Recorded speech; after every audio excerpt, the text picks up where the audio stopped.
So apparently, I have two personalities at the thrift store, and they do not agree. They're fighting all the time, these personalities. Let me show you. The old me. Confident, determined. We drove all this way. We're maximizing this trip. We're going to get as much as we can out of it. I drove 2 hours. Let's get some stuff. And I get things that I didn't need. Me now. Hey, if you leave without anything, that's fine. If you find two things, that is fine. Like, I think it was last week I did a video about, or 2 weeks ago, how I left with nothing. And that was shocking to me. 2 stores left with nothing. All right, enough about me. So I used to think that leaving the store without anything in hand, in cart, in trunk, was that I was quitting, or that I didn't know how to resell, or I wasn't as good as other people. That's the old me. Quitter talk, I would think.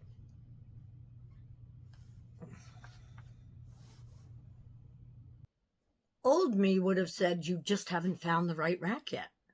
New me says, I think I'm hungry. You are hungry. Old me, I can thrift through hunger. New me, you also have to pay. The emotional attachment. Oh, I always get into emotional attachments. I don't know what's going on with this thing here. So the old me, we've already invested an hour in this store. We have to find something. I cannot leave empty-handed. The new me, that's not how math works. You can leave with all these things, but will they sell? Will they only sell for $4 and $5? Is that what you want?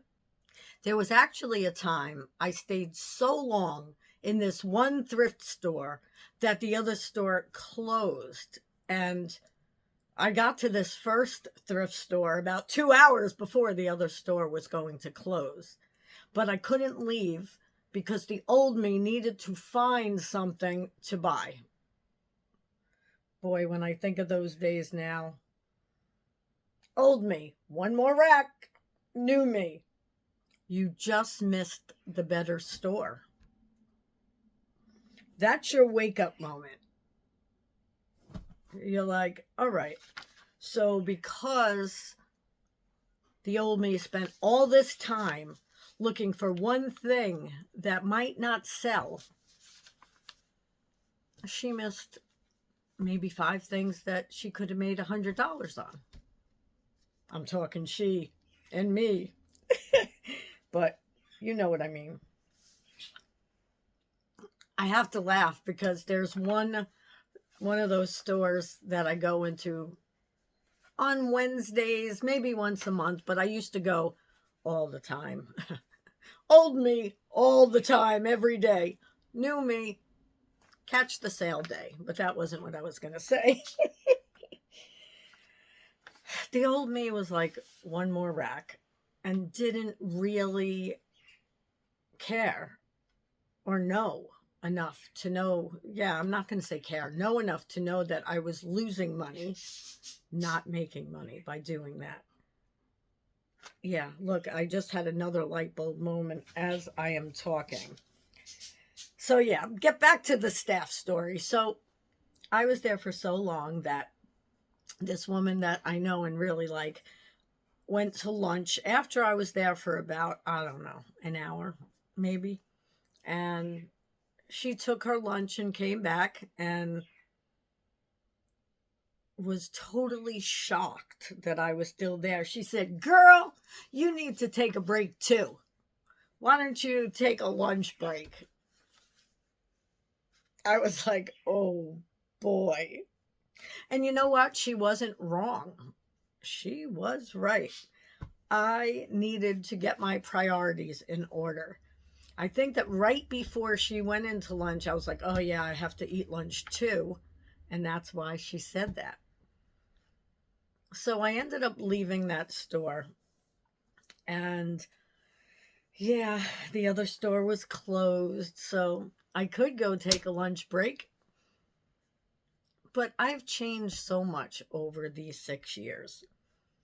I went from chasing down the racks as they brought them out to now I'll go over and look at them because I know sometimes there are good things on there, but sometimes I'll even ask first because sometimes you could and sometimes you're not supposed to. But how are you to know that, right?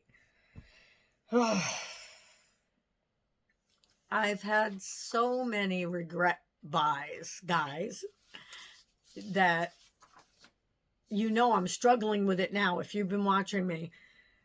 And it's also because I had a retail store. I won't want to give me all the blame. Well, it's still all the blame for me because I had the retail store. But what I'm saying is I had to buy some different things for the retail store than I would use and sell online. There are just different things that sell. And I didn't know that beforehand. I also didn't know I would be closing my store. But I'll walk into the thrift store that I volunteer at and also donate to, and I'll see a top and be like, oh my God, I love this. And then realize, yeah, I just donated it maybe 2 months ago and they just brought it out. And I don't know. But what if? What if there's some gold in here? What if there's a hidden treasure that I didn't find in 2 hours?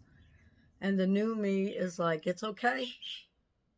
Someone else will find it and they'll get to profit from it, and I'm okay. I can leave now. I don't have to camp out in the store.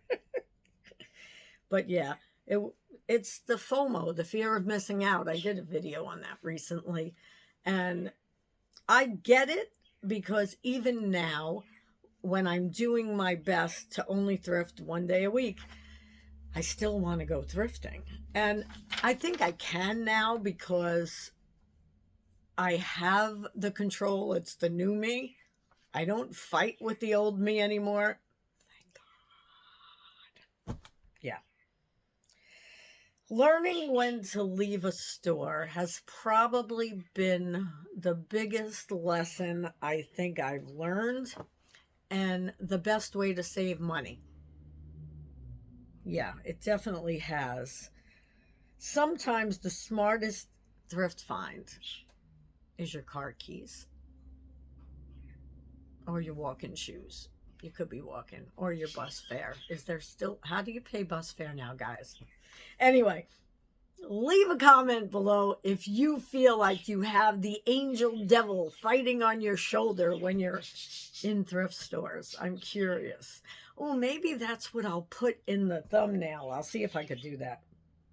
Well, guys, I'm going to end on that, and I hope to see you soon. Thanks so much for watching. Subscribe if you enjoy content like this.